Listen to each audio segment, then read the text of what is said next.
Science of Being Well by Wallace D. Wattles. Chapter 9. When to Eat. You cannot build and maintain a perfectly healthy body by mental action alone, or by the performance of the unconscious or involuntary functions alone. There are certain actions, more or less voluntary, which have a direct and immediate relation with the continuance of life itself. These are eating, drinking, breathing, and sleeping. No matter what man's thought or mental attitude may be, he cannot live unless he eats, drinks, breathes, and sleeps. And, moreover, he cannot be well if he eats, drinks, breathes, and sleeps in an unnatural or wrong manner.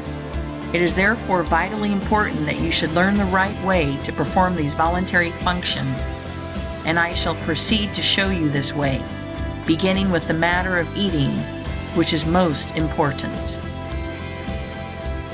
There has been a vast amount of controversy as to when to eat, what to eat, how to eat, and how much to eat. And all this controversy is unnecessary, for the right way is very easy to find. You have only to consider the law which governs all attainment, whether of health, wealth, power, or happiness. And that law is that you must do what you can do now, where you are now. Do every separate act in the most perfect manner possible, and put the power of faith into every action. The processes of digestion and assimilation are under the supervision and control of an inner division of man's mentality, which is generally called the subconscious mind. And I shall use that term here in order to be understood. The subconscious mind is in charge of all the functions and processes of life, and when more food is needed by the body, it makes the fact known by causing a sensation called hunger. Whenever food is needed and can be used, there is hunger, and whenever there is hunger, it is time to eat. When there is no hunger, it is unnatural and wrong to eat, no matter how great may appear to be the need for food. Even if you are in a condition of apparent starvation, with great emaciation, if there's no hunger, you may know that food cannot be used, and it will be unnatural and wrong for you to eat. Though you have not eaten for days, weeks, or months, if you have no hunger, you may be perfectly sure that food cannot be used and will probably not be used if taken. Whenever food is needed, if there is power to digest and assimilate it so that it can be normally used, the subconscious mind will announce the fact by a decided hunger.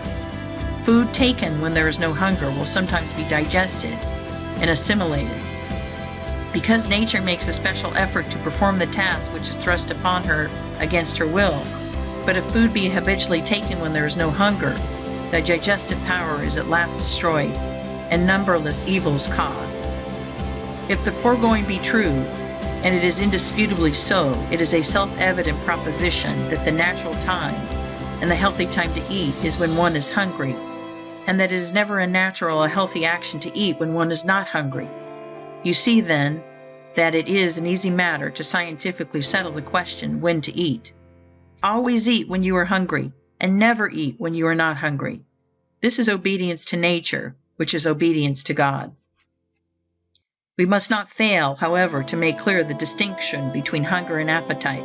Hunger is the call of the subconscious mind for more material to be used in repairing and renewing the body, and in keeping up the internal heat, and hunger is never felt unless there is need for more material, and unless there is power to digest it when taken into the stomach. Appetite is a desire for the gratification of sensation. The drunkard has an appetite for liquor, but he cannot have a hunger for it. A normally fed person cannot have a hunger for candy or sweets. The desire for these things is an appetite. You cannot hunger for tea, coffee, spiced foods, or for the various taste-tempting devices of the skilled cook. If you desire these things, it is with appetite, not with hunger. Hunger is nature's call for material to be used in building new cells, and nature never calls for anything which may not be legitimately used for this purpose. Appetite is often largely a matter of habit. If one eats or drinks at a certain hour, and especially if one takes sweetened or spiced and stimulating food, the desire comes regularly at the same hour, But this habitual desire for food should never be mistaken for hunger. Hunger does not appear at a specified times. It only comes when work or exercise has destroyed sufficient tissue to make the taking in of new raw material a necessity.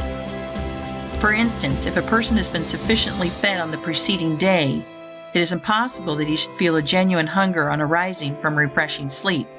In sleep, the body is recharged with vital power, and the assimilation of the food which has been taken during the day is completed. The system has no need for food immediately after sleep, unless the person went to his rest in a state of starvation. With a system of feeding, which is even a reasonable approach to a natural one, no one can have a real hunger for an early morning breakfast.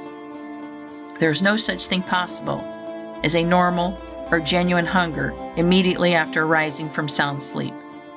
The early morning breakfast is always taken to gratify appetite, never to satisfy hunger. No matter who you are or what your condition is, no matter how hard you work or how much you are exposed, unless you go to your bed starved, you cannot arise from your bed hungry. Hunger is not caused by sleep, but by work, and it does not matter who you are or what your condition, or how hard or easy your work. The so-called no breakfast plan is the right plan for you. It is the right plan for everybody because it is based on the universal law that hunger never comes until it is earned. I am aware that a protest against this will come from the large number of people who enjoy their breakfast, whose breakfast is their best meal, who believe that their work is so hard that they cannot get through the forenoon on an empty stomach, and so on. But all their arguments fall down before the facts. They enjoy their breakfast as the toper enjoys his morning dram, before it gratifies a habitual appetite, and not because it supplies a natural want. It is their best meal for the same reason that his morning dram is the toper's best drink. And they can get along without it, because millions of people of every trade and profession do get along without it, and are vastly better for doing so. If you are to live according to the science of being well, you must never eat until you have an earned hunger. But if I do not eat on arising in the morning, when shall I take my first meal? In 99 cases out of 100, 12 o'clock noon is early enough, and is generally the most convenient time. If you are doing heavy work, you will get by noon a hunger sufficient to justify a good-sized meal. And if your work is light, you will probably still have hunger enough for a moderate meal. The best general rule or law that can be laid down is that you should eat your first meal of the day at noon if you are hungry. And if you are not hungry, wait until you become so. And when shall I eat my second meal? Not at all, unless you are hungry for it, and that with a genuine earned hunger. If you do get hungry for a second meal, eat at the most convenient time. But do not eat until you have a really earned hunger. The reader who wishes to fully inform himself as to the reasons for this way of arranging the meal times will find the best books thereon cited in the preface to this work. From the foregoing, however, you can easily see that the science of being well readily answers the question, when and how often shall I eat? The answer is, eat when you have an earned hunger, and never eat at any other time. End of Chapter 9. Recording by Jill Preston.